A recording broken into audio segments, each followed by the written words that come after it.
Do we have too much government? We need to put people ahead of corporate profits. This system is so lopsided. This threat is a real threat to democracy. And I think that's really important. That's something we haven't been doing in this country for a long time. Where do you start? What do you do? How do you do it?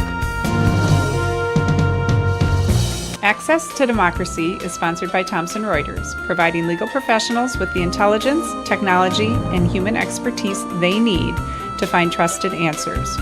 Products include Westlaw, Practical Law, and Firm Central legal practice management software for small law firms. Thomson Reuters, the answer company. Online at thomsonreuters.com. Access to Democracy is made possible in part by a donation from Firefly Credit Union. Firefly is the new name of U.S. Federal Credit Union, which has proudly served the financial needs of the Greater Twin Cities community since 1925. At Firefly, we guide our members forward and give them the power to chase dreams by delivering the financial solutions they need to get ahead. From checking accounts to mortgages, we'll light the way. We are Firefly Credit Union, and this is Life Illuminated. And Dr. Charles Crutchfield of award-winning Crutchfield Dermatology in Eagan, acknowledged as one of the nation's best physicians. A Minnesota native who trained at the Mayo Clinic, Dr. Crutchfield personally treats all patients and states that experience counts and quality matters. Crutchfield Dermatology. Look good, feel great, with beautiful skin.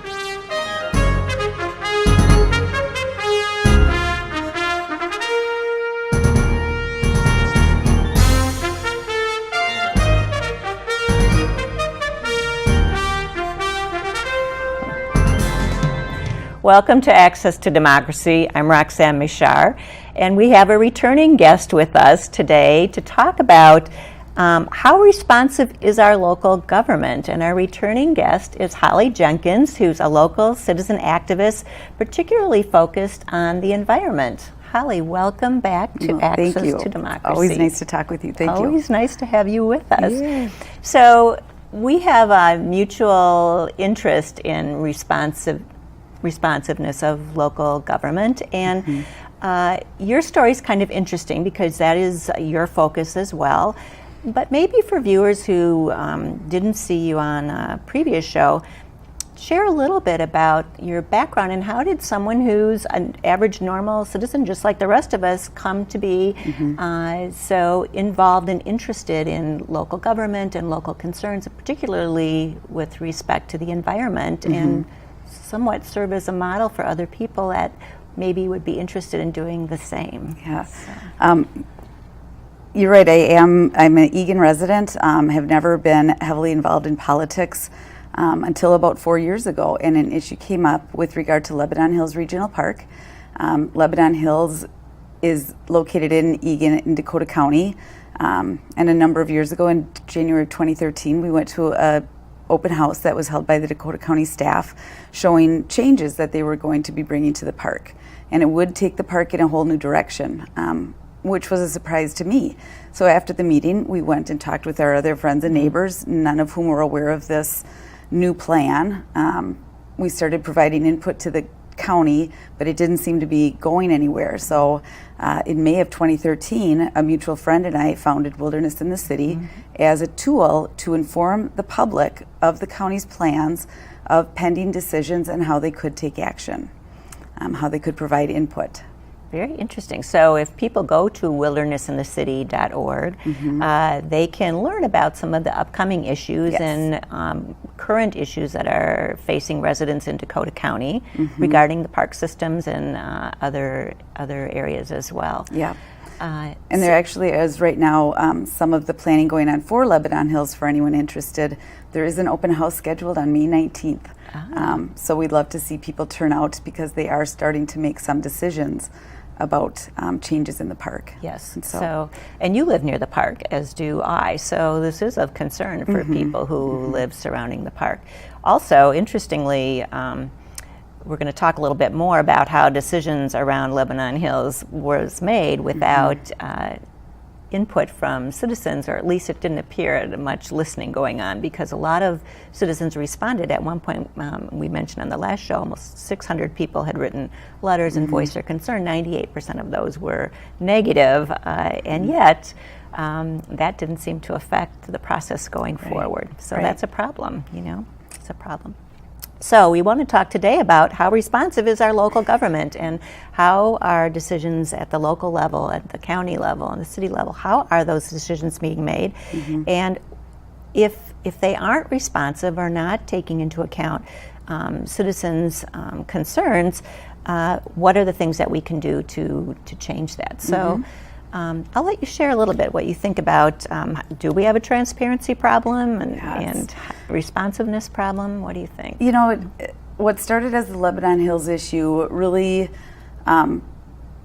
showed me and others that Lebanon Hills was really just a symptom of a much more fundamental problem at the local government level. And that basically is that this is a very invisible layer of government. So many people that live in Dakota County or other counties are unaware not only of who their elected county board member is, but the decisions that are being made. And there's a lot of decisions being made at the county level. There's a lot of spending taking place that have a more direct impact in our communities than even state decisions, and especially federal decisions. So it is important that people become aware of their local government issues and decisions that are pending. What we put together for Lebanon Hills, the lack of responsiveness in that case, how could that happen? How could elected officials move forward a plan that had such huge opposition from the very people that elected them? And it comes down to this: there's little accountability. There's little accountability to citizens because there's little awareness of what's taking place. There's So you this mentioned invisible layer. If they had more transparency, if there was more visibility, people could hold the elected officials accountable, and then there'd be more incentive to be a responsive government. So you mentioned a couple things there. It's an invisible layer, which is true, because most people, I'm sure, have no idea what's going on at the county level. You're pretty aware maybe what's going on at the city level and likely the state, but county, not so much. Right. And again, that whole idea of transparency, which is true for all levels of government, but especially for county level, which is happening behind the scenes with respect to citizens who really aren't aware. Where would people go if they wanted to find out good information about the county level issues and what's going on? Where are some places to look? That's a good area that could use some improvement at the county level. I would say that the county's website is probably the most available resource to see what's happening, but even when you get to the website, it's not readily apparent what issues are being considered, what public meetings are scheduled in the upcoming weeks. There are some pretty simple things that the county could implement with, readily to Such provide as a calendar with information. meetings and topics. You mentioned a newsletter at one point, and I know while that's a great idea, we don't know to whose benefit that newsletter is being produced and what the objective is. And so again, information may or may not be readily apparent in the newsletter, but that's a step. And the newsletter would be a very good tool for people to use to see what is coming up. I believe it's a quarterly newsletter, and they could certainly, the dates are all scheduled for the year out, and they could let people know when the dates are going to be. And the other issue that I know a lot of people asked during the Lebanon Hills, would they hold their public meetings in the evening? Right now the county board holds most of their board meetings and workshops during the weekday, during working hours. So if you wanted to attend, you have to take time off work. It's pretty hard. They've never responded to people who have asked, can you hold some of these meetings at night?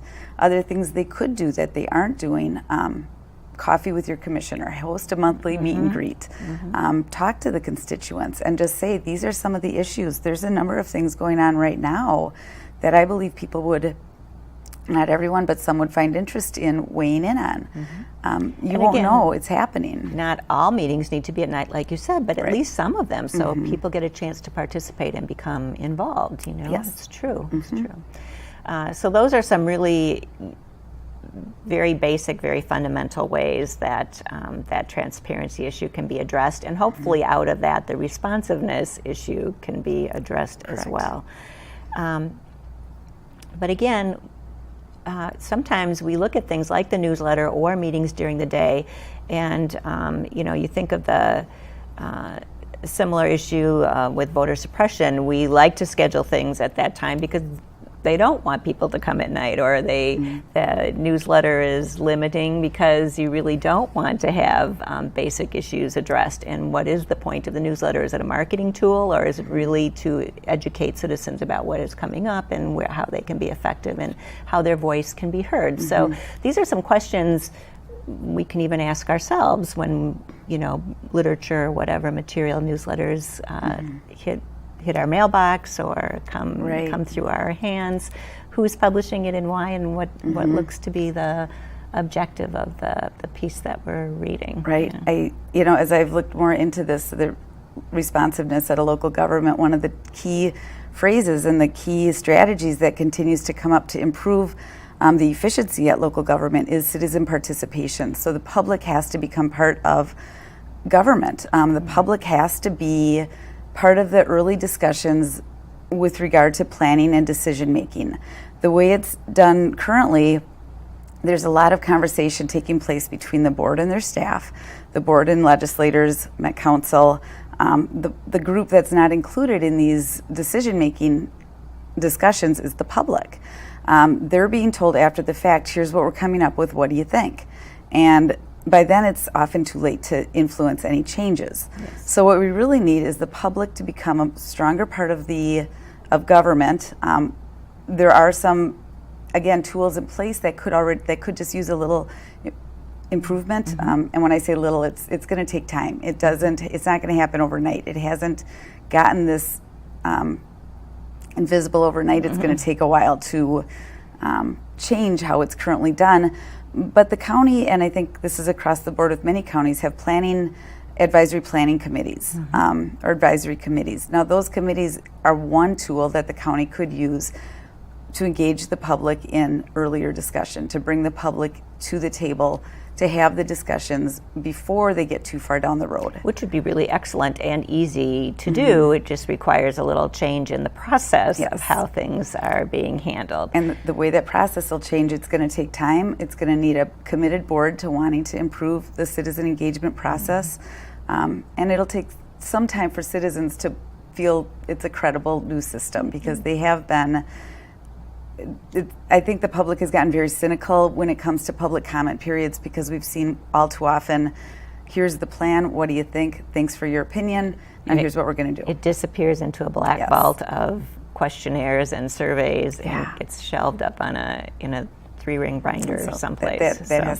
That has to stop. There's room for improvement. Yes, and it is our home. It is our common area. It is the commons that we all share, and we all have a voice in what happens there. So very true. And I would never expect that if we had a stronger citizen engagement that all of a sudden 400,000 people are going to pile into the boardroom for meetings. That's not realistic, but people should have that opportunity to be aware of the issues, so that if and when something does pop up. For example, the recent rapid bus transit or bus rapid transit project. It's an ongoing issue in Dakota County right now. They're putting together a new stop. The bus rapid transit was going to be a line of public transportation along Cedar Avenue. And when this original planning was done, they put the stop in Eagan. You had to get off Cedar Avenue, make some U-turns through local streets, come back. It added about 10 minutes to the project. Now they're redoing it. They're changing it. They're putting the stop now on Cedar Avenue. The point being, had the bus riders and those who are going to use this been involved in that planning stage right from the start, I think they would have gotten it right the first time, and that would have been a lot more efficient and a lot less spending. A lot less expensive. A lot less expense. And more responsive, people actually using it. I've actually used that red line quite a bit, and it is a wonderful way to use public transportation in Eagan and Burnsville and adjacent communities, Apple Valley.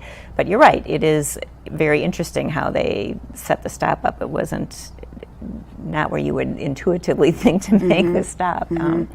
So if you have a stronger citizen engagement, if you have the public involved in these decision-making processes, you will see more transparency, more accountability, more responsive. And benefits to all of us. And that all leads to efficiencies, yes. Yeah, benefits to all of us. So it's interesting how your journey took you from being focused on the issue to being focused on the process, which is a very different question. And that whole focus on the process is coming up because we have national elections now, and people are asking about the processes of primaries, which vary vastly among states, and what's happening with the process and how is it working and to whose benefit is it working and so forth. And you kind of went through that same kind of journey. What is the process and how is it working and to whose benefit? Part of that process, I know you have written letters to the editor where there is no voice set up for meetings and so forth. There are some other things people can do, right, to get their voice out there and get their voice heard. And you've done a pretty good job of that. In this case, recently you had a letter published, letter to the editor on the accountability of, the Dakota County Board with regard to Lebanon Hills, and you've written some other ones as well. Tell us a little bit about what you do there when you decide to send that letter in, or a letter like that. This particular letter, I was inspired to write it because I had attended a Dakota County workshop with Dakota County state legislators. And let me tell you, that's an important meeting that people should be aware of and start attending, because you have all of the commissioners and all of your legislators talking about their priorities for 2016. It's a good meeting, so if people were aware of it, I think you'd see a lot more of the public there. What happened, one of the items that came up was that Dakota County is collaborating with a few other counties to try and change the structure of the Met Council. The counties feel they are the constituents of the Met Council. The Met Council isn't listening to them. The Met Council is not responsive. If we change the structure, there will be more accountability. And the connection to Lebanon Hills was just too strong not to point that out. It was the pot kettle, the pot calling the kettle black, yes. And I thought, how ironic that they are seeing the downside of a non-transparent or non-accountability when they're in the constituent role, but when they're in the decision-making role, they don't seem to respect the constituents in the same manner. So it's oftentimes, if you can spot it, you got it. So they can spot it in elsewhere when it affects them, but they don't see it in themselves when it affects all of us. And so that's what inspired that letter, and I'd hoped that it would just raise awareness of that our local government does need to be accountable to the citizens. And the only way we're going to be more accountable is if citizens take a role and become part of and the demand process. It, Yes. And it has to not just be the process where we're making a comment after the fact. They have to be empowered to influence some of the decisions. So the public engagement, it's got to be a two-way communication, and the public has to know that they are empowered to influence some of the decisions.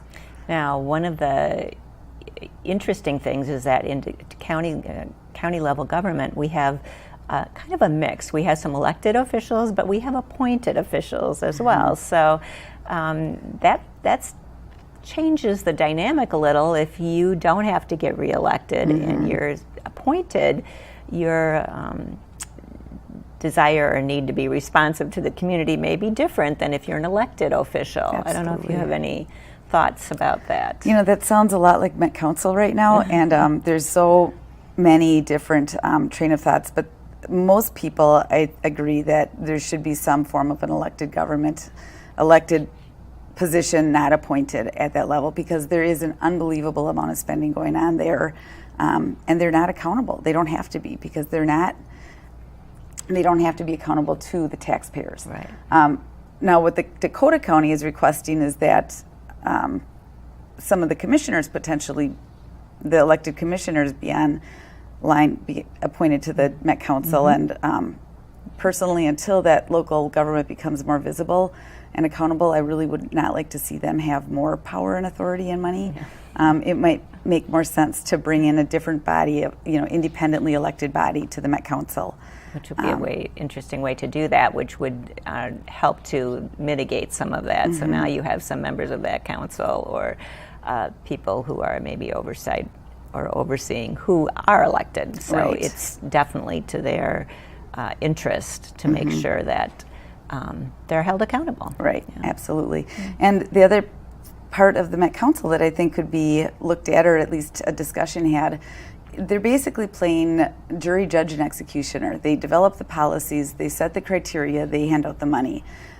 They have complete control over all these different parts of the process, and you want to say, perhaps when they are developing the policy, that's the level that needs more input, that shouldn't just be determined by the Met Council members themselves. That one needs to open up. And the truth is, nobody has all the information or all the wisdom, and you really want to elicit some of the input from the surrounding community, because we know best in our own neighborhoods how things might work out, or the best way to maybe do something, or where a bus stop might work best, or where a pipeline might best go, which is another issue. I see you smiling. Yeah. So you might want to say a little bit about that pipeline issue. Well, I would love to, but I got to say one last thing about Met Council is just, again, when they set these criteria, it kind of gives a cookie cutter format to so many of the communities. And just like you said, different people move to different parts because of the character of that community, or because of certain things they do or don't have. If all the communities just continue to go after the Met Council plan and the money, we're going to have just very cookie cutter style, and we'll lose some of our unique characters that make our community special. So the public input into Met Council policy, that's just a whole other area that needs to become more meaningful. And that really is the critical piece, I think. Not that they solicit and seek out response from the community, but when in the process they do it, and it needs to happen it needs to happen all the way along the line, let's say, but certainly very early and up front. And they need to really hear it and listen, and it has to plan influence based on that. That's okay, you're right. Yes, it has to influence the changes, because just asking for comments and then roll it. And they did that with their 2040 Thrive plan and the regional park policy plan. They asked for your comments, but then nothing changed. So there has to be meaning to it. And you're right, part of the way the systemic change there is elected officials who are accountable to the voters, I think so. And then a vehicle for which people can attend meetings, know about them up front, and give their input, participate early on. So, pipeline. So the pipeline. There is this is back to the Lebanon Hills a little bit, but again, brings up a broader issue. So natural gas pipeline expansion is being planned, being proposed by Northern Natural Gas Company. They're going to expand it, and it happens to go right through the Lebanon Hills. Yes. The good side of that is they've heard from the public so much that they actually have changed some of their construction details, so it should be not as impactful as it could have Minimized been. as much as they can. But where this has gone to next, and I'm not very involved in it, but I'm aware that other groups are going and asking Excel, why are you expanding $48 million for natural gas when in fact increasing natural gas means increasing fracking, which can be just as, if not more, environmentally harmful than the coal that you're trying to diminish or do away with. And actually, maybe more so. I wanted to just mention, too, my husband and I drove to New Mexico, and on the way we stayed in Oklahoma City overnight. We were in a very nice neighborhood with expensive homes, and we experienced 6 earthquakes over the time we checked into that hotel till we checked out in the morning. Nice hotel. I felt like I was sleeping on a waterbed at 3 in the morning. We were woken up, and that was fracking directly related earthquakes. It wasn't a waterbed, but boy, it felt like it. And it wasn't in the news in the morning, and there's a blackout on the news, and people were concerned because their homes, in fact, who will buy a home now? The walls are cracked, the foundation is cracked, the earthquakes are becoming more and more frequent. They had already had 1,000 year to date at the end of the time we were there, late February, early March. And they were becoming more severe and directly related to fracking. So fracking is incredibly dangerous. And of course, in the morning as we were getting ready to leave and leave early and get out of there as quickly as possible, my husband's comment was, well, we certainly won't be retiring here anytime soon. Yeah. So whole communities it's blacked out news. You don't hear it, and whole communities are being destroyed. It's really incredible. And there's a blackout on the news, and we can make a difference as community members, and we can start right up front with the planning process, as you're saying. Well, and the visibility, the transparency. So if everyone has been hearing, or if you've heard of the pipeline, it's posed as a really good thing because we're reducing coal. But they don't tell the rest of the story. But to what end and at what expense? So to provide that enough complete information for the public to process and provide meaningful input. Yeah, make a meaningful choice, a meaningful decision. Very true. Then they have to. It comes down to the information that's being offered. Yeah, and it's selected and it's edited, and it's not always the complete story. We're getting a very specifically marketed and tailored story that isn't always useful. We have a couple minutes left, and in that time I want to make sure people know that they too can be involved, even in small ways, in their own neighborhood, and get involved in local government, county government. And if you see things that look like they might be problematic, or you hear about things that you want to know more about, or who's making those decisions, there are ways to do that. I know the Wilderness in the City, so maybe you can give that email address if somebody wants to know more about environmental issues and what's going on, for example. Well, Wilderness in the City is focused mainly on Lebanon Hills, but also will promote and provide information on decisions being made that will impact the future of parks and open space in Dakota County and throughout the metro. With regard to that issue, if that's an area that people are concerned about or want to follow, we will continue to provide that sort of information. And there's a Gmail. There's a Wilderness in the It's wildernessinthe.city at gmail.com. And so send us a note and we'll send you back some information. And we have newsletters and occasional emails that we send out when there's timely issues that are occurring. And again, that group is focused on mainly parks and open space in the urban setting. And like them on Facebook. Some really interesting posts come out on Facebook about meetings coming up, about issues coming up. And then I know you have brought something with you that voters can order, or this is again, as you said, I became interested in this because of the Lebanon Hills issue, but it's definitely taken me beyond it.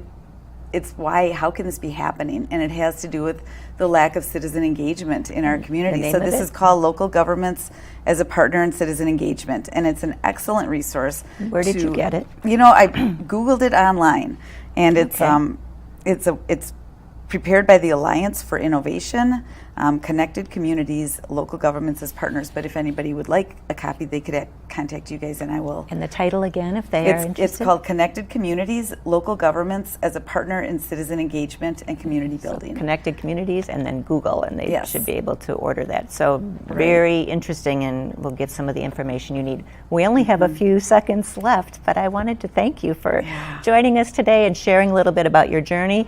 Be involved, know what's going on in your community.